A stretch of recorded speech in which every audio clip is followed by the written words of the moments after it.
الحمد لله الذي هدانا لهذا وما كنا لنهتدي لولا أن هدانا الله، والصلاة والسلام على رسول الله محمد بن عبد الله وعلى آله حزب الله. أما بعد، فقد قال الله تعالى في كلامه العزيز: أعوذ بالله من الشيطان الرجيم، بسم الله الرحيم. سبحان الذي أسرى بعبده ليلا من المسجد الحرام إلى المسجد الأقصى الذي باركنا حوله لنريه من آياتنا إنه هو السميع البصير. صدق الله العظيم. நிறைவுடைய வாழ்வளித்து நெடுநிலத்தை காக்க வல்ல மறையளித்த இறைவனுக்கே மாபெரும் புகழ் அனைத்தும் அவனையே போற்றுகின்றேன், புகழ்கின்றேன். அல்ஹம்துலில்லாஹ். சத்தியத்தின் தூதர், சன்மார்க்கத்தின் போதகர், சாந்திமால் மீதிலும் சன்மார்க்கத்தின் சாம்ராஜ்யத்தை கட்டியெழுப்புவதற்காக வேண்டி தங்களின் உயிர்களையே கற்களாக பாவித்த அன்னவர்களுடைய உத்தம தோழர்களாகிய சஹாபாக்கள், அவர்களை துயர்ந்த தாபிஊன்கள், கயாமத்துடைய நாள் வரும் வரைக்கும் யாரெல்லாம் உத்தம நபி ஸல்லல்லாஹு அலைஹி வஸல்லம் அவர்கள் கொண்டு வந்த உன்னதமான தீனை அதன் உண்மையான வடிவிலே பின்பற்றி வாழ்வார்களோ அத்துணை நல்லவர்கள் மீதிலும் அல்லாஹ் சுப்ஹானஹு தஆலாவுடைய சாந்தியும் சமாதானமும் என்றென்றும் உண்டாவதாக. புனித ஜும்ஆவுடைய கடமையை நிறைவேற்றுவதற்காக வேண்டி தூய்மையான உள்ளங்களுடன் இஅ்திகாஃபுடைய நியத்துடன் குறித்த நேரத்திலே இறைவனின் இல்லத்திலே ஒன்று கொள்ளும் இருக்கும் அல்லாஹ்வின் நல்லடியார்களே, அன்பார்ந்த இஸ்லாமிய வாலிப நெஞ்சங்களே, எம்மை படைத்து பரிபாலித்துக் கொண்டிருக்கும் எல்லாம் வல்ல ஏகநாயன் அல்லாஹ் சுப்ஹானஹு தஆலாவை அனுதினமும் பயந்து, சந்தர்ப்பங்களிலும் அல்லாஹ் சுப்ஹானஹு தஆலாவை அஞ்சி பயந்து பணிந்து தக்வாவை கடைபிடித்து நடந்து கொள்ளுமாறு முதற்கண் அடியேனுக்கும் அப்பால் உங்களுக்கும் அந்த தக்வாவை கொண்டு ஒன்மையாக வசியத்து செய்கிறேன், நசீஹத் எனும் நல்லுபதேசம் கூறிக்கொள்கிறேன். அன்பார்ந்த இஸ்லாமிய சகோதரர்களே, ரஜபுடைய மாதத்தின் இறுதிப் பகுதியிலே நாம் அமர்ந்திருக்கிறோம். இந்த மாதத்திலே பல இஸ்லாமிய அறிஞர்களுடைய கூற்றின்படி இஸ்லாமிய வரலாற்றிலே பொன்னெழுத்துக்களால் பொறிக்கப்பட வேண்டிய ஒரு அற்புதமான, ஆச்சரியமான, ஒரு அற்புதம் நிகழ்ந்த ஒரு மாதமாக இந்த மாதம் இருந்து கொண்டிருக்கிறது. அதுதான் இறை தூதர் முஹம்மது ஸல்லல்லாஹு அலைஹி வஸல்லம் அவர்கள் இஸ்ரா என்ற விண்வெளி பயணம், மிஅராஜ் என்ற அந்த பயணத்தை மேற்கொண்ட ஒரு மாதமாக இந்த மாதம் இருந்து கொண்டிருக்கிறது. எனவே அதோடு சம்பந்தப்பட்ட ஒரு சில விடயங்கள் இந்த இடத்திலே ஞாபகப்படுத்தப்பட நினைக்கிறேன். கண்ணியமான கனவான்களே, அன்பார்ந்த இஸ்லாமிய சகோதரர்களே, மிஅராஜ் என்கின்ற பொழுது அதில் இருக்கின்ற ஒவ்வொரு எழுத்துக்களுமே அந்த பயணத்துடைய தத்ரூபத்தை எங்களுக்கு உணர்த்தி காட்டுவதாக இஸ்லாமிய அறிஞர்கள் எங்களுக்கு தெளிவு எழுதி தந்திருக்கிறார். முதலாவது எழுத்து மீம், இது முஹம்மது ஸல்லல்லாஹு அலைஹி வஸல்லம் அவர்களை குறிக்கிறது. இரண்டாவது எழுத்து ஐன், இது உரூஜ் அல்லது அரஜ என்றால் வானத்திலே ஏறுவது, விண்வெளி பயணம் மேற்கொள்வதை குறிக்கக்கூடிய ஒரு சொல்லாக இருந்து கொண்டிருக்கிறது. மூன்றாவது எழுத்து ரா, இது ரஜபுடைய மாதத்தை குறிக்கிறது. நான்காவது எழுத்து அலிஃப், இது அல்லாஹ் சுப்ஹானஹு தஆலாவை குறிக்கிறது. ஐந்தாவது எழுத்து ஜீம், இது ஜிப்ரீல் அலைஹிஸ்ஸலாத்து வஸ்ஸலாம் அவர்களை குறிக்கிறது என்று எழுதியிருக்கிறார்கள். என்றால் முஹம்மது ஸல்லல்லாஹு அலைஹி வஸல்லம் அவர்கள் ஜிப்ரீல் அலைஹிஸ்ஸலாத்திலே அல்லாஹ்வை சந்திப்பதற்காக வேண்டி அவனுடைய விசேட அழைப்பின் பேரிலே விண்வெளி யாத்திரை மேற்கொண்ட அந்த பயணத்திற்குத்தான் மிஅராஜ் என்று சொல்லப்படுவதாக உலமாக்கள் தெளிவு எழுதுகிறார். கண்ணியமான கனவான்களே, அன்பார்ந்த இஸ்லாமிய சகோதரர்களே, இந்த சூரத்துல் இஸ்ரா என்று நான் ஆரம்பத்தில் ஓதி காண்பித்த அந்த சூராவின் முதல் வசனம், அதை ஆச்சரியமான அமைப்பிலேதான் அல்லாஹ் சுப்ஹானஹு தஆலா ஆரம்பித்து வைத்திருக்கிறான். சுப்ஹானல்லதி என்றாலே ஏதோ ஒரு பேராச்சரியம் நிகழப்போகிறது என்பதுதான் அர்த்தம். அல்லாஹ் சுப்ஹானஹு தஆலா ஆச்சரியமான விடயங்களை சொல்லுகின்ற பொழுது அந்த பதத்தை பிரயோகிப்பான். நாங்களும் ஏதாவது ஆச்சரியமான விடயங்களை காணுகின்ற பொழுது சுப்ஹானல்லாஹ் என்று சொல்லுகிறோம். உலகத்திலே யாராலும் நிகழ்த்தி காட்ட முடியாத ஒரு பேரற்புதத்தை அல்லாஹ் சுப்ஹானஹு தஆலா பின்னால் போகிறான் என்பதை குறிக்கின்ற விதத்திலே அல்லாஹ் சுப்ஹானஹு தஆலா அதை ஆச்சரியமாக சொல்லி இருக்கிறான், ஆரம்பித்து வைத்திருக்கிறான். உண்மையிலே அந்த சம்பவத்தை ஆராய்ச்சி பார்க்கின்ற பொழுதே அது ஒரு பேராச்சரியமாகத்தான் இருந்து கொண்டிருக்கிறது. நுபுவத்துடைய 23 வருட கால வரலாற்றிலே சுமார் 11 முடிந்து 12வது நடை ஆண்டிலே, அதாவது 23 வருட நுபுவத்துடைய வரலாற்றை இரண்டாக பிரித்தால் சரியாக நடுப்பகுதியிலே அந்த சம்பவம் ஏற்பாடு செய்யப்படுகிறது, அந்த சபர் ஏற்பாடு செய்யப்படுகிறது. அது மாத்திரமல்ல, இரவை சரியாக இரண்டாக பிரித்தால் நடுநிசியிலே அந்த சம்பவம் நடந்திருக்கிறது. அஸ்ரா பி அப்திஹி என்றாலே தன்னுடைய அடியானை இராப்பயணம் அழைத்து சென்ற அல்லாஹ் ஆச்சரிய பரிசுத்தமானவன், மகா தூயவன் என்று அல்லாஹ் சொல்லுகிறானே. இரவின் சரியாக மூன்றாவதாக அந்த சம்பவம் ஆரம்பித்தது மஸ்ஜிதுல் ஹராமில் இருந்து என்று இந்த குர்ஆனுடைய வசனம் சொல்லுகிறது. மஸ்ஜிதுல் ஹராம் என்ற அந்த பைத்துல்லாஹ், காபத்துல்லாஹ் என்ற அந்த இறை இல்லம் அமைந்திருக்கின்ற இடம் இருக்கிறதே, புவியை 4 திசைகளில் இருந்து அளந்து பார்த்தாலும் சரியாக பூமியிலே மையப்புள்ளியாக ஒரு நடுப்பகுதியாகத்தான் அந்த காபத்துல்லாஹ் அமைக்கப்பட்டிருக்கிறது. எனவே இடத்தில் பார்த்தாலும் கூட பூமியின் சரியாக நடுப்பகுதியான அந்த இடத்திலிருந்து ஆரம்பிக்கப்பட்டிருக்கிறது. நேரம் இரவின் சரியாக நடுப்பகுதி, காலம் நுபுவத்தின் சரியாக நடுப்பகுதி. அது மாத்திரமல்ல, இதை எல்லாவற்றையும் விட பேராச்சரியம் என்ன தெரியுமா? இந்த ஆச்சரியமான சம்பவத்தை அல் குர்ஆனிலே பிரஸ்தாபிக்க வேண்டும் என்று தீர்மானித்த அல்லாஹ் 30 ஜுஸுகள் கொண்ட குர்ஆனில் சரியாக 15வது ஜுஸுவில், அன்பார்ந்த இஸ்லாமிய சகோதரர்களே, எனவே இந்த ஒட்டுமொத்தமான விடயங்களை பார்க்கின்ற பொழுதும் அந்த சம்பவம் எவ்வளவு பெரிய ஆச்சரியமானது என்பதை இது போன்ற நிகழ்வுகளின் மூலமாக அல்லாஹ் சுப்ஹானஹு தஆலா எங்களுக்கு உணர்த்தி காட்டுகிறான். சரியாக நுபுவத்துடைய நடுப்பகுதியிலே இந்த சம்பவம் ஏற்பாடு செய்யப்பட்டதற்கான பிரதானமான நோக்கத்தை பற்றி தஃப்சீருடைய உலமாக்கள் எழுதுகின்ற பொழுது அல்லாஹ் சுப்ஹானஹு தஆலா மூமின்களை வடிகட்ட வேண்டும் என்று தீர்மானித்திருக்கிறான். நுபுவத்துடைய பார்ட் 2 இருக்கிறதே, இரண்டாவது பகுதி ஆரம்பிக்கப்பட போகிறது. மதீனாவுடைய அந்த சரித்திரம் ஆரம்பிக்கப்பட போகிறது. எனவே அதுவரைக்கும் ஈமானோடு இருப்பவர்களில் யார் உறுதியானவர்களாக இருக்கிறார்கள், யாரு சகதியிலே சேற்றிலே நட்டப்பட்ட கடிகளை போன்றிருக்கிறார்கள் என்பதை பரிசோதிக்கின்ற ஒரு மிகப்பெரிய சோதனைக்காகத்தான்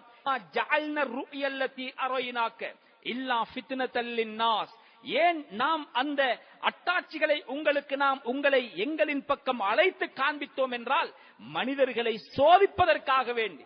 யாரு ஈமானில் உறுதியாக இருக்கிறார்கள், யாரு ஈமானில் நிலை குலைந்து தட்டுத்தடுமாறுகிறார்.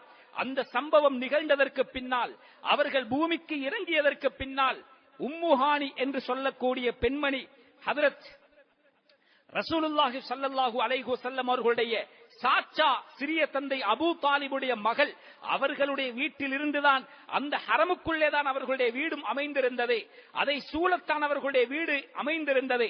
அந்த வீட்டிலே இருந்துதான் பயணித்திருக்கிறார்கள்.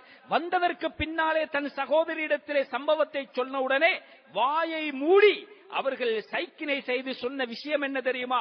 தயவு செய்து என்னுடைய அருமை தாதீர்கள், ஒரே நாள் இரவிலே மஸ்ஜிதுல் அக்ஸாவுக்கு சுமார் அந்த காலத்திலே ஒட்டகங்களிலே பயணிப்பதாக இருந்தால் போவதற்கு மாத்திரமே ஒரு மாதம் தேவை என்ற அவ்வளவு தூரமான ஷாம் பிரதேசத்திலே இருக்கின்ற, பலஸ்தீனிலே அமைந்திருக்கின்ற மஸ்ஜிதுல் அக்ஸாவுக்கு போய் விடுவதற்குள்ளால் வந்துவிட்டீர் என்று நீங்கள் சொல்லுகின்ற இந்த விடயத்தை உங்களோடு வைத்துக் கொள்ளுங்கள், வெளியே சொல்லிவிட வேண்டாம்.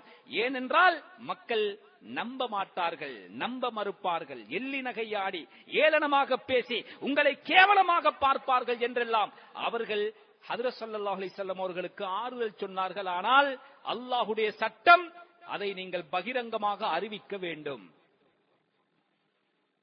பைஹக்கியுடைய ரிவாயத், அன்னை ஆயிஷா சித்திகா ரலியல்லாஹு தஆலா அன்ஹா அவர்கள் அறிவிக்கிறார்கள், அதுவரைக்கும் ஈமான் கொண்டவர்கள் எல்லாம் காலை பொழுதிலே அந்த சம்பவத்தை சொன்னவுடனே அதை நம்ப மறுத்தார். ஹஜ்ரத் அபூபக்கர் சித்தீக் ரலியல்லாஹு தஆலா அன்ஹு அவர்களுக்கு அஸ்-சித்தீக் என்ற பட்டமே அந்த கட்டத்தில் தான் சூட்டப்பட்டது. ஓடோடி சென்றார்கள். உங்களுடைய நண்பர் முஹம்மத் ஸல்லல்லாஹு அலைஹி வஸல்லம் ஒரு நாள் இரவிலே மஸ்ஜிதுல் அக்ஸா வரைக்கும் போய் வந்தாராமே, யாரு சொன்னது என்று கேட்டார். இன்கான கால ஃபகத் ஸதக, அப்படி சொன்னாரா? யாரு சொன்னா? அவரே சொன்னாரா? அப்படி சொல்லி இருந்தால் நிச்சயமாக அவர் போயிருப்பார். திரும்ப கேட்டார்கள். அது ஒரு நாள் இரவுல ஷாமுக்கு போய் வந்திருக்கிறார், பலஸ்தீனுக்கு போய் வந்திருக்கிறார், மஸ்ஜிதுல் அக்ஸாவை கண்டு வந்தேன் என்று உளறுகிறார். நவுது பில்லாஹ். அதையா நீங்கள் நம்புகிறீர்கள்? ஏன், அதற்கு அப்பால் சென்றிருந்தால் கூட அதையும் நம்புவோம். ஒரு நாள் காலை பொழுதிலே 7 வானத்திற்கு மேலிருந்து வருகின்ற வஹியை நாம் நம்பும் பொழுது, ஒரு நாள் இரவிலே மஸ்ஜிதுல் அக்ஸாவுக்கு போய் வந்தேன் என்று அவர் சொன்னால், ஒரு நாளும் சக்ஸாவுக்கல்ல, அதை தாண்டி சென்றிருந்தாலும் நான் நம்புவேன் என்று சொன்ன அந்த நிமிடத்தில் இருந்துதான் அவர்களுக்கு சித்தீக் என்ற பட்டமும் சூட்டப்பட்டது என்று அருமை மகளார் ஆயிஷா சித்தீகா ரலியல்லாஹு தஆலா அன்ஹா அவர்கள் சொல்லி காட்டுகிறார். கண்ணியமான கணவான்கள், அன்பார்ந்த இஸ்லாமிய சகோதரர்களே, இதில் உள்ள ஆச்சரியம் என்ன தெரியுமா? இந்த சுப்ஹானல்லாஹ் என்றால் இதில் ஒன்று இருக்கிறதே, இதை அல்லாஹ்வை நான் தூய்மைப்படுத்துகிறேன் 3 விடயங்களை விட்டும். ஒன்று, அவனுடைய ذات இந்த உலகத்திலே யாருக்கும் ஒப்பாகாது. அவனுடைய சிஃபாத் இந்த உலகத்திலே யாருடைய சிஃபாத்திற்கும் ஒப்பாகாது. அவனுடைய அஃஆல், அவனுடைய செயல்கள் இந்த உலகத்தில் உள்ளவர்கள் படைப்பினங்களுடைய செயலோடு ஒப்பாகாது. இது எல்லாவற்றுக்கும் மாற்றமானவன், இதற்கு ஒப்பாகுவதை விட்டும் மகா பரிசுத்தமானவன் என்பது இதனுடைய அர்த்தம். காரணம் என்ன தெரியுமா? அடுத்து சொல்லப்படுகின்ற தன்னுடைய அடியானை இராப்பயணம் அழைத்து சென்றார். இந்த இடத்திலே ஒரு ஆச்சரியமான ஒரு விடயத்தை தஃப்சீருடைய உலமாக்கள் வர்ணிக்கிறார்கள். என்னவென்றால், இதற்கு உதாரணம் சொல்லுவதாக இருந்தால், இதை பார்த்த அந்த மக்கள் ஏன் நம்ப மறுத்தார்கள் என்றால், இதை பார்த்த அந்த மக்கள் ஏன் அதை ஈமான் கொள்ளவில்லை என்றால், அவர்கள் ஒரு நாள் இரவிலே எப்படி போய் வரலாம் என்ற சந்தேகம் அவர்களுடைய உள்ளத்திலே, அவர்களுடைய புத்தியை பயன்படுத்தி யோசித்தார். இந்த காலத்தில் மாதிரி நவீன வாகனங்கள் அந்த காலத்தில் இருக்கவில்லை. எப்படி என்றாலும் போய் சேருவதற்கே 1 மாதம் பிடிக்கின்ற தூரத்தை ஒரு நாள் இரவிலே இவர் போய் வந்தார் என்று சொல்லுகிறார் என்றால், தன்னுடைய புத்தியை யோசித்து பாவித்து அவர்கள் இந்த பதிலை சொல்லி ஈமான் கொள்ள மறுத்தார்கள். ஆனால் அவர்கள் இந்த வசனத்துடைய வார்த்தையுடைய அர்த்தத்தை ஹகீகத்தன் தத்ரூபமாக அவர்கள் உணர்ந்து கொள்ளவில்லை. அட சரலவி என்று அந்த அல்லாஹ் ஆரம்பித்து அஸ்ரா என்று தான் சொல்லி இருக்கிறானே தவிர, சரா முஹம்மத் ஸல்லல்லாஹு அலைஹி வஸல்லம் என்று வந்திருந்தால், முஹம்மத் இராப்பயணம் போனார் ஸல்லல்லாஹு அலைஹி வஸல்லம். நபியுடைய பேர் வருகின்ற பொழுது ஸலவாத்தை சொல்லிக் கொள்ள வேண்டும். அது எத்துணை தடவை மீட்டி மீட்டி வந்தாலும் சரி, கஞ்சத்தனம் அதிலே காட்டுவது ஆகாது, பொல்லாத பாவமா மாறிவிடும். முஹம்மது ஸல்லல்லாஹு அலைஹி வஸல்லம் அவர்கள் இராப்பயணம் செய்தார்கள் என்று சொல்லி இருந்தால், அதை நம்புவதற்கு மறுத்திருந்தால் பிரச்சனை கிடையாது. ஆனால் அல்லாஹ் என்ன சொல்லுகிறான்? அல்லாஹ் அழைத்து செல்கிறான் என்று தானே சொல்லுகிறான். இப்ப விடயத்திற்கு வாருங்கள். நாம் அழைத்து செல்வதற்கும் அல்லாஹ் அழைத்து செல்வதற்கும் வித்தியாசம் இருக்கிறது. இதைத்தான் அந்த சுபஹான் குறிக்கிறது. எங்கட செயல் வேறு, படைத்த ரப்புடைய செயல் வேறு. நாம் ஒரு செயலை செய்வதாக இருந்தால் அந்த செயலை செய்வதற்கான இடம் எங்களுக்கு தேவை, அந்த தேவை. அல்லாஹுக்கு அது தேவையில்ல. அவன் நேரத்தின் பால் தேவை அல்லாதவன், காலத்தின் பால் அவன் தேவை இல்லாதவன். கண்ணியமான கணவான்களே, அன்பார்ந்த இஸ்லாமிய சகோதரர்களே, எங்கட செயலுக்கும் அவனுடைய செயலுக்கும் வித்தியாசம், எங்கட சிஃபத்திற்கும் அவனுடைய சிஃபத்திற்கும் வித்தியாசம். இப்பொழுது நான் இந்த இடத்துல இருக்கிறேன் என்றால், அன மௌஜூதுன் என்று ஒருவன் அரபியிலே சொல்லுகிறான், நான் இருக்கிறேன். ஆனால் அல்லாஹ்வுக்கு வாஜிபான சிஃபத்துகள் இதிலே வந்திருக்கின்ற 100க்கு 100% நாம் அனைவரும் ஆரம்ப கால பள்ளி பாடத்திலே நாம் படித்திருக்கிறோம். அல்லாஹ்வுக்கு வாஜிபான சிஃபத்திலே ஒன்று உள்ளவை, உஜூதுன் மௌஜூதுன், அவன் இருக்கிறான்.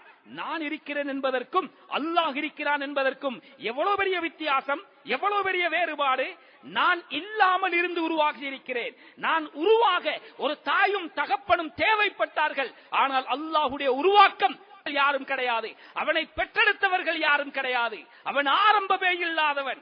கண்ணியமான கணவான்களே, என்ன சொல்ல வருகிறேன் என்றால், இந்த பயணத்தை உருவாக்கியவன் யார், இந்த பயணத்தில் அழைத்து சென்றவன் யார், யாருடைய சக்தி இதிலே செயல்பட்டு இருக்கிறது? அல்லாஹ்வுடைய சக்தி. இருக்கின்ற மதரசா மாணவர்களுக்கு இது புரிந்திருக்கும் என்று நினைக்கிறேன். ஆனால் பொதுமக்களுக்கு இன்னும் புரிய வைப்பதாக இருந்தால், ஒரு மனிதன் வந்து சொல்லுகிறான், நான் சஇத்து, ஒரு மலையை, அதாவது இமயமலையை சுட்டிக்காட்டி சொல்லுகிறான், பிபினி அர்-ரதிய, பால் குடிக்கின்ற என்னுடைய குழந்தையை தூக்கி நான் இமயமலை ஏறி இறங்கினேன். பால் குடிக்கின்ற என் மகனோடு இமயமலை உச்சிக்கு நான் ஏறி இறங்கினேன் என்று யாராவது சொன்னால், திருப்பி கேட்பவன், அட பால் குடிக்கிற பிள்ளை எப்படி இமயமலையை தொடுவான் என்று கேட்டால், அவனைப் போல முட்டாள் இந்த உலகத்திலே யாரும் இருக்க மாட்டார். தூக்கி சென்றேன். ஒரு இளம் வயது தந்தைக்கு அது முடியுமா? முடியாதா? அது முடியும். எத்தனையோ பேர் அந்த சாதனையை சாதித்திருக்கிறார். அட இந்த சின்ன உதாரணமே, ஒரு மனிதன் இமயமலைக்கு ஏறினான், ஆனால் பால் குடிக்கின்ற குழந்தையை அவன் எடுத்துச் செல்லுகிறான். அல்லாஹ் சொல்லுகிறான், முஹம்மது ஸல்லல்லாஹு அலைஹி வஸல்லம் அவர்கள் ஏறினார்கள் என்று சொல்லவில்லை, அல்லாஹ் ஏற்றினான், அல்லாஹ் அழைத்துச் சென்றான். எப்பொழுது? அஸ்ரா என்றாலே இரவிலே அழைத்துச் செல்வதைத்தான் குறிக்கும். திரும்பவும் லைலன் என்று அல்லாஹ் அதை உறுதிப்படுத்துவதன் மூலமாக ஒரு நாள் இரவிலே என்பதை அல்லாஹ் திரும்ப சொல்லி காட்டுகிறார். ஏன் பகலில் போனால் என்ன நடந்திருக்கும்? ஏன் இரவிலே போக வேண்டும் என்று ஒரு கேள்வி எழுப்பக்கூடாது என்பதற்காக. பகலிலே போனால் அது ஆச்சரியமே. அதாவது எல்லோரும் அதை கண்ணால் பார்த்திருப்பார். அதை நம்புவதற்கு தேவையான அந்த கைபியத் அதிலே இருக்காது. எல்லோரும் புராக்குடைய வாகனத்திலே அவர்கள் பயணித்த அந்த பார்த்து நம்புவதை விட கேட்டு நம்புவது இருக்கிறது. அதுதான் ஈமானில் உறுதியானது. புராக்கு என்றாலே எங்களுக்கு தெரியும், பருக்கு என்ற பதத்திலிருந்து வந்திருக்கிறது. பருக்கு என்றால் ஸல்லல்லாஹு அலைஹி வஸல்லம் மிஅராஜுக்கு போன வாகனம் கட்டப்பட்ட இடம் கூட மஸ்ஜிதுல் அக்ஸாவிலே இன்றும் அது இருக்கிறது. போய் பார்த்தவர்களுக்கு நன்றாக தெரியும். கண்ணியமானவர்களே, பருக்கு என்றால் மின்னலுக்கு சொல்லுவது அரபியிலே.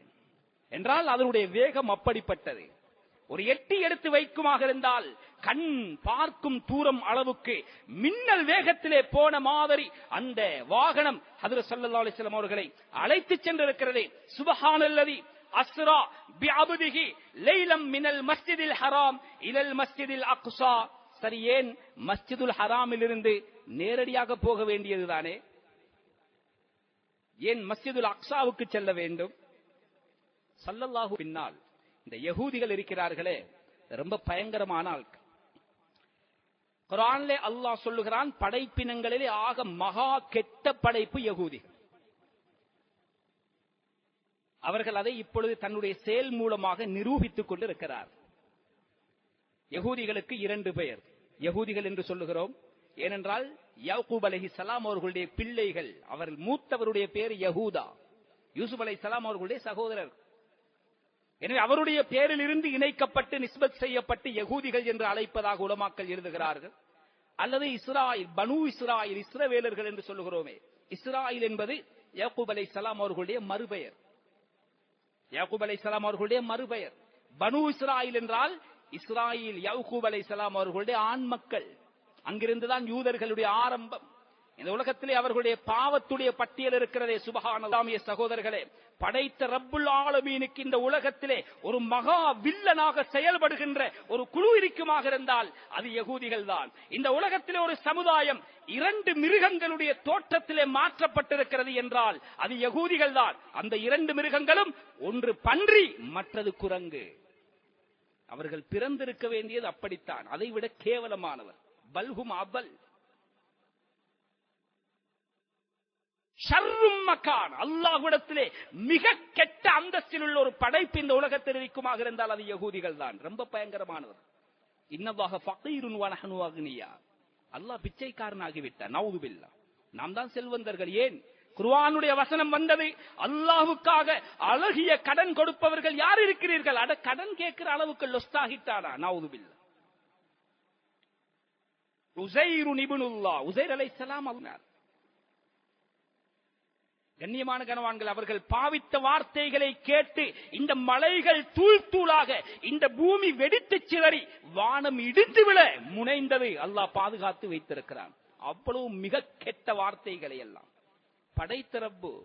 குல்லமா ஜாஅஹும் ரசூலும் மின் இந்தி, அவர்களிடத்திலே அவர்களுக்குரிய ரசூல் வந்தால், பிமாலா தஹுவா அன்ஃபுசுஹும், அவர்கள் அவர்களுடைய இனத்திலிருந்து வந்த நபிமார்கள், ரசூல்மார்கள், அவர்களுக்கு விருப்பமில்லாத ஒன்றை சொல்லிவிட்டால் என்றால் ஃபரீகன் கல்லபு வ ஃபரீகன் யக்துலூன், நீங்க நபி இல்ல, பொய்ய, அந்த நபிமார்களையே பொய்யர்களாக ஆக்கி விடுவார்கள். மாத்திரமல்ல, அவர்களை படுகொலை கூட செய்திருக்கிறார். நபியாக இருந்தாலும் அவர்களுடைய மனசுக்கு படவில்லையா, அவர்களை கொன்று விட்டார்கள், கொன்றொழிப்பார்கள். அவ்வளவு மகா கயவர். உலக சட்டங்கள், உலகத்துடைய தலைவீர்கள் தலை சாய்க்க மாட்டார்கள். ஏன்? அல்லாஹ் சொல்லுகிறார், அல்லாஹ்வால் அனுப்பப்பட்ட, அவர்கள் இனத்திலிருந்தே அனுப்பப்பட்ட நபிமார்களாக இருந்தாலும் அவர்களுக்கு விருப்பமில்லாத ஒன்றை கொண்டு வந்தால் கொன்று விடுவார்கள். ஒரே நாளிலே 70 நபிமார்களை கொலை செய்திருக்கிறார். அந்த காலத்திலே தெருவுக்கு தெரு நபிமார்கள் இருந்தார், குடும்பத்திற்கு குடும்பம் நபிமார்கள் இருந்தார். இன்னா கதல்னல் மஸீஹ், இந்த உலகத்திலே ஈசா அலைஹிஸ்ஸலாம் என்றால் எல்லோராலும் மதிக்கப்படுகின்ற ஒரு மகான். மாற்று மதத்தினர்கள் கூட அவர்களை மதிப்பார்கள். கண்ணியமான கனவான்களை, எந்த அளவுக்கு என்றால், நவுதுபில் அல்லாஹ் பாதுகாக்க வேண்டும், முஹம்மது ஸல்லல்லாஹு அலைஹி வஸல்லம் அவர்களுக்கு கூட கேலி சித்திரங்கள் எழுதுபவர்கள் இந்த உலகத்திலே இருக்கிறார்கள். ஆனால் இயேசு, ஈசா அலைஹிஸ்ஸலாத்து வஸ்ஸலாம், இவர்களை தரம் தாழ்த்தி பேசுபவர்கள் மிக மிக குறைவு. அந்த ஈசா அலைஹிஸ்ஸலாம் அவர்கள் இப்பவர்கள் யூதர்கள். முதலாவது என்ன செய்தார்கள்? யாக்கூப் அலைஹிஸ்ஸலாம் அவர்களுடைய மகன் யூசுப் அலைஹிஸ்ஸலாம் அவர்கள் அவ்வளவு அழகு சௌந்தரியம் நிறைந்த அந்த வாலிபரை துடிக்க துடிக்க கதற கதற அந்த பால் கிணற்றிலே போட்டார்களா இல்லையா? அட பச்சையாக தெரியும். என்ற வாப்பா ஒரு நபி, ஒரு ஆட்டை அறுத்து அதனுடைய ரத்தத்தை எடுத்து யூசுப் அலைஹிஸ்ஸலாம் அவர்களுடைய மேலாடையை கலட்டி அதிலே ரத்தத்தை தோய்த்து வந்து தந்தையிடத்திலே சொன்னார். வஜாஉ அபாஹும் இஷா அன் யபுகூன், அழுதழுது வந்தார். நடிப்பார்கள். அருமை தந்தையே, உங்களுடைய மகன், எங்களுடைய சகோதரர் யூசுஃபை ஓனாய் சாப்பிட்டு விட்டது என்று சொன்னார்களே, பச்சை பொய், பிதமின் கதிபி என்ற குர்ஆனிலே வருகிறது. பச்சை பொய் ரத்தத்தை தோய்த்துக் கொண்டு வந்தார். யக்கூப் அலைஹிஸ்ஸலாம் அந்த சட்டையை எடுத்து ஏற இறங்க பார்த்து சொன்னார்கள், ஆஹா, எவ்வளவு ஆச்சரியமான நிதானமான நல்ல குணமுள்ள ஓனாயாக இருக்க வேண்டும். ஏன் சட்டையை கலட்டிக்குது பாருங்க. யகூதிகள் பொய்யிலே ஆக பேர் போனவர்கள். நாம் இதை கண்கூடாக கண்டு கொண்டிருக்கிறோம்.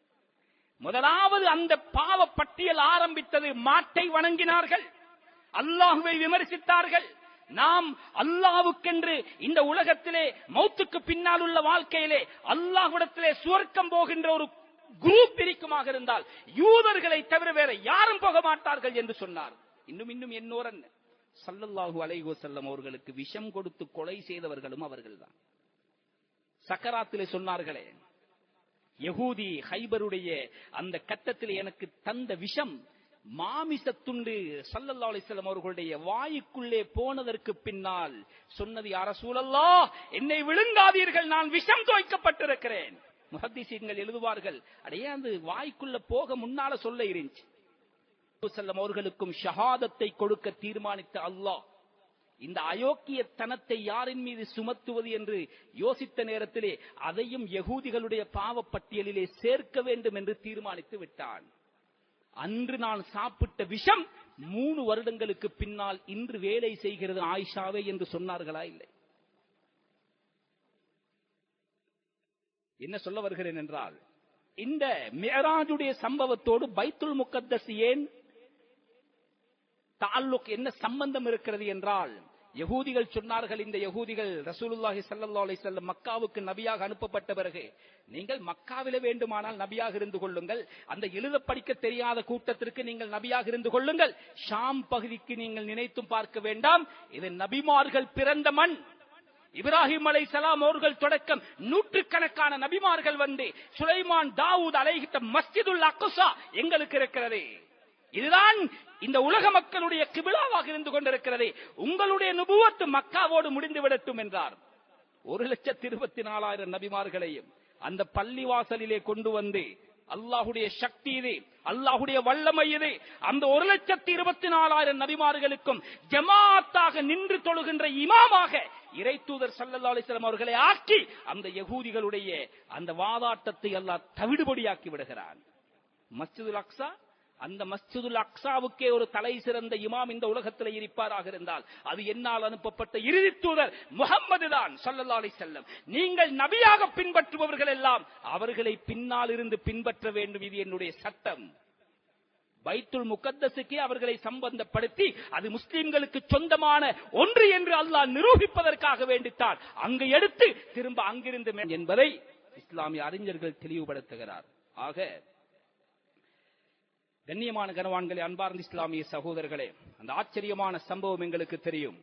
ஸல்லல்லாஹு அலைஹி வஸல்லம் அவர்கள் நெஞ்சு பிளக்கப்பட்டு அவர்களுடைய கல்பு எடுக்கப்பட்டு ஜம்சம் நீரினால் கழுவப்பட்டு 7 வானங்களையும் தாண்டி போவதற்கான ஆற்றலையும் சக்திகளையும் அதிலே நிரப்பி அல்லாஹ் சுப்ஹானஹு வ தஆலா அவர்களை அழைத்துச் சென்றான். சிதறத்துல் முன்தஹா வரைக்கும் போனார்கள். ஜிப்ரீல் அலைஹிஸ்ஸலாத்து வஸலாம் அவர்களுக்கு கூட நுழைய முடியாத இடத்தை ஹஜ்ரத் ஸல்லல்லாஹு அலைஹி வஸல்லம் அவர்கள் அடைந்தார்கள். என்ன ஆச்சரியம்! அல்லாஹ்வுடைய தர்பாருக்குள்ளே காலெடுத்து வைக்க வேண்டும். இமாம் இப்னு தகீக்கில் ஐத் ரஹ்மத்துல்லாஹி அலைஹி அவர்கள் ஒரு இடத்தில் எழுதுகிறார். குர்ஆனோ ஹதீஸோ அல்ல, அவர்கள் எழுதுகிறார்கள். இந்த ஹதீஸையும் அவர்கள் இதுக்கு ஆதாரமாக எழுதியிருக்கவில்லை. ஸல்லல்லாஹு அலைஹி வஸல்லம் அல்லாஹ்வை ஏதாவது சொல்லிக் கொண்டு போக வேண்டும் அல்லவா? நாம் யாரையாவது சந்திப்பதாக இருந்தால் அஸ்ஸலாமு அலைக்கும் என்று சொல்லுவோம். அல்லாஹ்வை பார்த்து அதை சொல்ல முடியுமா? சலாமை அவன் அல்லவா. அத்தஹியாத்துல் முபாரகாத்து ஸலவாத்து தய்யிபாத்து லில்லாஹ். அத்தஹியாத் என்றால் இந்த உலகத்திலே ஒரு மனிதன் நாவினால் செய்கின்ற சகல வணக்கங்களும், கலிமாவாகட்டும், குர்ஆன் ஓதுவதாகட்டும், பயான் பண்ணுவதாகட்டும், 2 பேரை சேர்த்து வைப்பதாகட்டும், ஏதோ நாவோடு சம்பந்தப்படுகின்ற மொத்தமான அமல்களும் அதற்குள்ளே உள்ளடங்கும். அஸ்ஸலவாத் என்றால் உடம்பினால் நிறைவேற்றப்படுகின்ற மொத்தமான வணக்கங்களும் உள்ளடங்கும். பையிபாத் என்றால் பணத்தினால் நிறைவேற்றப்படுகின்ற சகல வணக்கங்களும் உள்ளடங்கிவிடும். இந்த அத்துணை வணக்கத்திற்கும் சொந்தக்காரன் ஒருவன் இருப்பானாக இருந்தால் அவன் அல்லாஹ் தான். எனவே இந்த அத்துணை வணக்கத்திற்கும் சொந்தக்காரனான அல்லாஹ்வே உனக்கே அனைத்து வணக்கங்களும் உரித்தாகட்டும். அஸ்ஸலாமத்துல்லாஹி வ பரகாத். தத்தஹியாத்தை பார்க்கின்ற பொழுதே 2 பேர் 3 பேர் சேர்ந்து பேசுற மாதிரி தான் இருக்கும். ஏ நபியே, இன்றும் கூட நாம் அத்தஹியாத்திலே அமர்ந்து கொண்டு அஸ்ஸலாமு அலைக்க என்று சொல்லுகிறோமே, அரபு இலக்கணத்தின்படி நீங்கள் வேண்டிய உலமாக்களிடத்திலே கேட்டு பாருங்கள். முன்னால் இருக்கின்ற ஒரு மனிதனை பார்த்துதான் அப்படி சொல்லலாம். யாராவது தொழுது கொண்டிருக்கின்ற பொழுது தும்மினார்கள் என்று வையுங்கள். தும்மியவர் அல்ஹம்துலில்லாஹ் என்று சொல்லிவிட்டார். தொழுகையிலே இருப்பவர் யர்ஹமுக்கல்லாஹ் என்று சொன்னால் அவருடைய தொழுகை பாத்திலாகிவிடும். முன்னால் இருப்பவனை பார்த்து துஆ செய்ய முடியாது தொழுகையிலே. ஆனால் அஸ்ஸலாமு அலைக்க, என் நபியே உங்கள் மீது சலாம் உண்டாகட்டும் என்று சொல்லாவிட்டால் தொழுகை கூடாது. கண்ணியமான கனவான்களே, 6000 மைல்களுக்கு அப்பால் அடக்கம் செய்யப்பட்டிருக்கின்ற 1400 ஆண்டுகளுக்கு முன்னால் அடக்கம் செய்யப்பட்ட அந்த நபியை பார்த்து ஸல்லல்லாஹு அலைஹி வஸல்லம் சலாம் உரைக்கன் சொல்லுகிறோம். பக்கத்திலே இருப்பதை போன்று சொல்லுகிறோம் என்றால் பக்கத்திலே வந்த நபியை பார்த்து அல்லாஹ் சொன்ன சலாம் அது.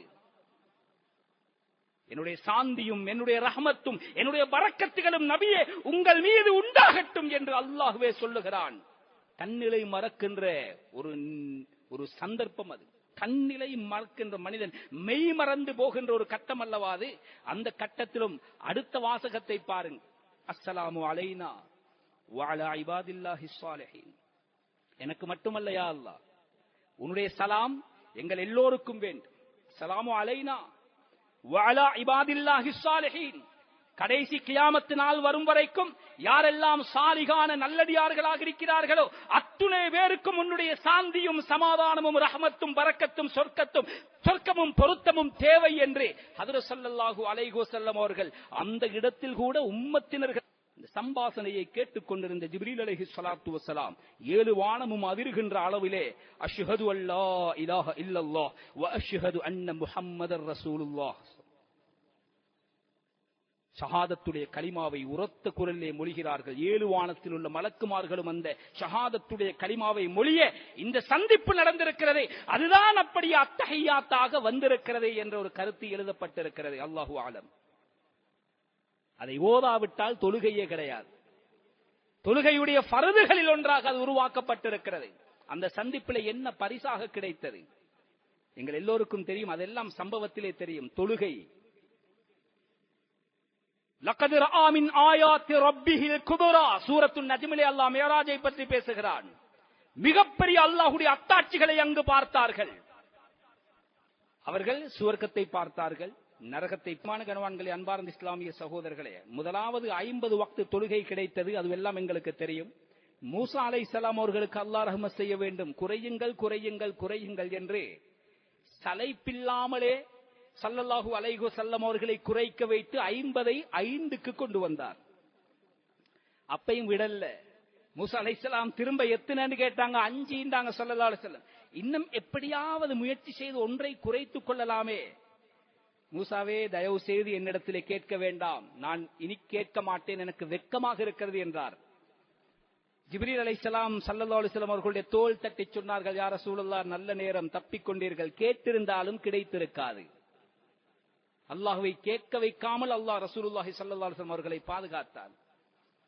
அந்த 5ஐ கொடுத்து விட்டு அல்லாஹ் என்ன சொன்னான் தெரியுமா? முஹம்மதே ஸல்லல்லாஹு அலைஹி வஸல்லம், உங்களோட உம்மத்தினர்களுக்கு சொல்லுங்கள், நான் விதியாக்கிய குறைத்தது வக்தை மாத்திரம்தான், அதற்கு நான் நிர்ணயம் செய்த நன்மைகளை குறைக்கவில்லை. அந்த 5ஐயும் முறையாக செய்ய சொல்லுங்கள்.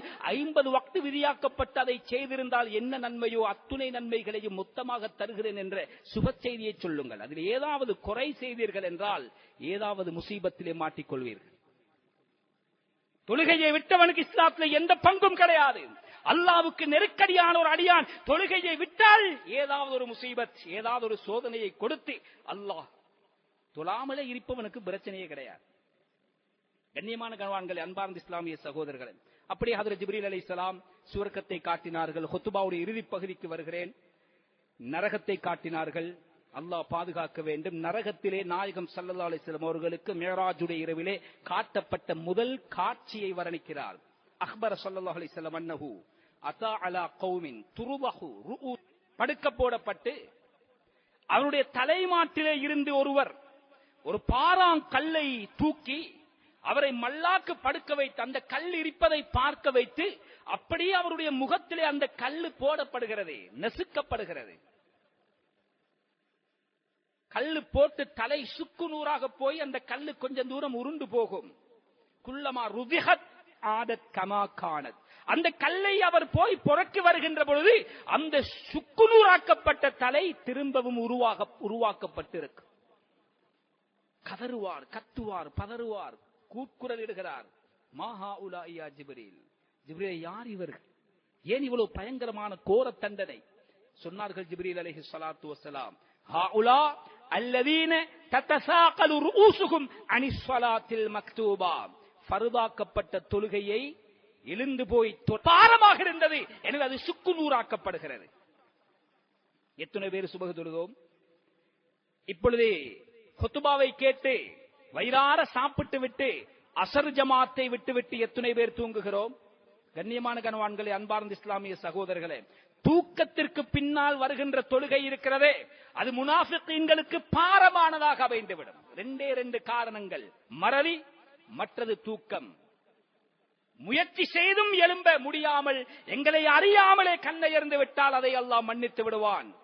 வேறு எந்த காரணமும் சொல்ல முடியாது. அப்படி காரணம் சொன்னவர்களுடைய கதிதான் இது. தொழுகையை கொடுத்துவிட்டு இந்த தொழுகையை சரியாக தொழுதவர்களுக்கு இது ஒரு பெரிய ஒரு கிஃப்ட், ஒரு பாக்கியம், ஒரு பரிசு. தொழாதவர்களுக்கு ரொம்ப பயங்கரமான தண்டனை இருக்கிறது என்பதை அல்லாஹ் சுப்ஹானஹு வ தஆலா அருமை நாயகம் ஸல்லல்லாஹு அலைஹி வஸல்லம் அவர்களுக்கு காண்பிக்கிறான். இரண்டாவது இவர்களையும் அல்லாஹ் பாதுகாக்க வேண்டும். சும்ம அத்தா அலா கௌமின் பைன ஐதீஹிம் லஹ்முன் நதீஜுன் ஃபீ கித்ரின் வலஹ்முன் ஆகர் நீஉன் கதருன் ஹபீஸுன். 2 வகையான மாமிசம். ஒன்று சமைத்த நல்ல மணமான ஒரு பாத்திரத்திலே போடப்பட்டிருக்கின்ற இறைச்சிக்கறி, மாமிசக்கறி. மற்றது சமைக்கப்படாத வலஹ்முன் ஆகர் நீஉன் என்றால் நெருப்பே படாத சமைக்கப்படாத, கதர் என்றால் அவிந்து போன, நல்லது கெட்டால் அதிலையும் கேடு என்பார்.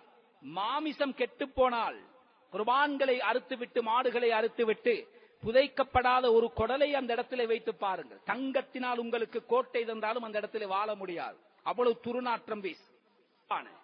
பூச்சி புழுக்கள் எல்லாம் கொதிக்கின்ற அளவிலே அவிந்து போன பச்சை மாமிசம் ஒரு பக்கம் இருக்கிறது. ஃபஜஅலு யக்குலூன லஹ்மன் நீஅல் ஹபீஸ் வயதஊன நவீஜ தய்யிப், அந்த சமைத்த மணமான மாமிசத்தை வைத்துவிட்டு அவர்கள் தங்களுடைய நகங்களின் மூலமாக அந்த அவிஞ்சி புழு கொட்டுகின்ற, எங்களுடைய பாசையிலே சொல்வதாக இருந்தால் அருவருப்படைகின்ற அந்த மாமிசங்களை எடுத்து வாய் நிறைய திணித்துக் கொண்டு அதை சாப்பிடுவார். பார்க்க பயங்கரமாக.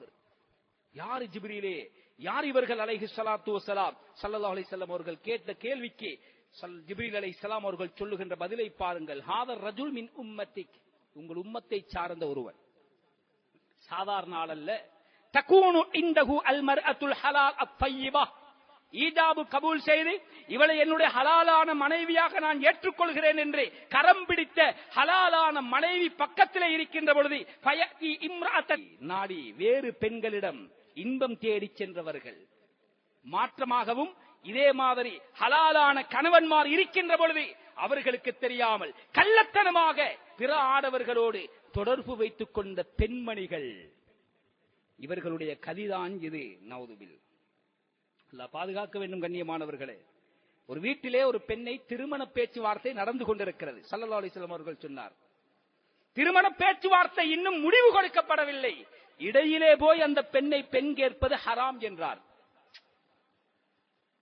இன்னும் ஒரு புரோக்கரை அனுப்பி அந்த வீட்டிலே இன்னாருடைய மகனுக்கு அந்த பெண் பிள்ளையை பேச்சு நடந்து கொண்டிருக்கிறது என்று கேள்விப்பட்டதும் அது முடிவதற்கு முன்னால் எப்படியாவது என்னுடைய மகனுக்கு, சகோதரனுக்கு அந்த பெண்ணை மனைவியாக கொண்டு வர வேண்டும் என்று போய் பொன் கேட்பதே ஹராம் என்றால், இன்னும் ஒருவன் திருமணம் முடித்த பெண்மணியை நினைத்து பார்ப்பதும் ரொம்ப பயங்கரமை சர்வசாதாரணமாக சமூகங்களிலே நடந்து கொண்டிருக்கிறது.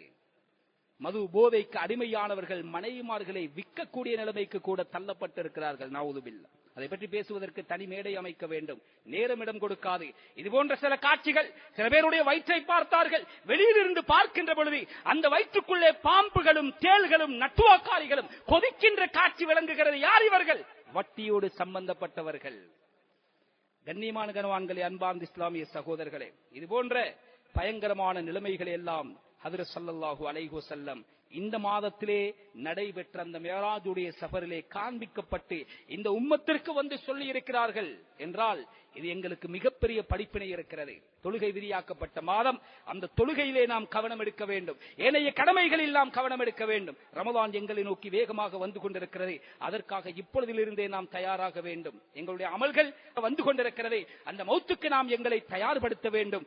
ஆக அல்லாஹ் சுப்ஹானஹு தஆலா இந்த அரிய பெரிய இந்த புண்ணியம் நிறைந்த ரஜபுடைய மாதத்திலே அவனால் பொருந்திக் கொள்ளப்பட்ட நல்லடியார்களுடைய கூட்டத்திலே நம் அனைவர்களையும் சேர்த்துக் கொள்வானாக. எங்களுடைய பாவங்களை மன்னித் தருவாயா. எங்களை பெற்று வளர்த்த பெற்றோர்களுடைய சகல பாவங்களையும் மன்னித் தருவாயா. எங்களுக்கு கல்வி போதித்து இந்த நிலைமைக்கு எங்களை உருவாக்கி உயர்த்திய உஸ்தாதுமார்கள், ஆசிரியர்கள் அனைவர்களுடைய வாழ்க்கையை வளமாக்கி அவர்களுடைய நோய்களை குணமாக்கி வைப்பாயா. எங்கள் பெற்றோர்கள் யாரெல்லாம் கபுராளிகளாக இருக்கிறார்களோ அத்துணை பேருடைய கபறுகளையும் சுவர்க்க பூங்காக்களாக நீ ஆக்கி அருள்வாயா. எங்களுடைய குழந்தைகளின் எதிர்காலங்களை ஒளிமயமாக்கி விடுவாயா. கெட்ட பயங்கரமான ஆபத்தான நோய்களை விட்டு நம் அனைவர்களையும் பாதுகாத்தருள்வாயா. இஸ்லாத்தையும் முஸ்லிம்களையும் கண்ணியப்படுத்துவாயா. யா அல்லாஹ், விசேஷமாக பலஸ்தீனிலே வாழுகின்ற முஸ்லிம்களுக்கு உன் உதவிக்கரத்தை நீட்டுவாயா. முழு உலகத்தாலும் கைவிடப்பட்ட நிலைமையிலே அவர்கள் இன்னும் அல்லாஹ் அல்லாஹ் அல்லாஹு அக்பர் என்றே உன்னுடைய திருநாமத்தை முழங்கிக் கொண்டவர்களாகவே இருக்கிறார்கள். யா அல்லாஹ், அவர்களுடைய சோதனைக்கு நீ ஒட்டங்களை தவிடுபடியாக்கி விடுவாயா. யா அல்லாஹ், அவர்களுடைய ஒற்றுமையை சீர்குலைத்து விடுவாயா. அவர்களுடைய ஆயுதங்களை செயலிழக்கச் செய்து விடுவாயா. முஸ்லிம்களுக்கு கண்ணியத்தை கொடுத்தருள்வாயா.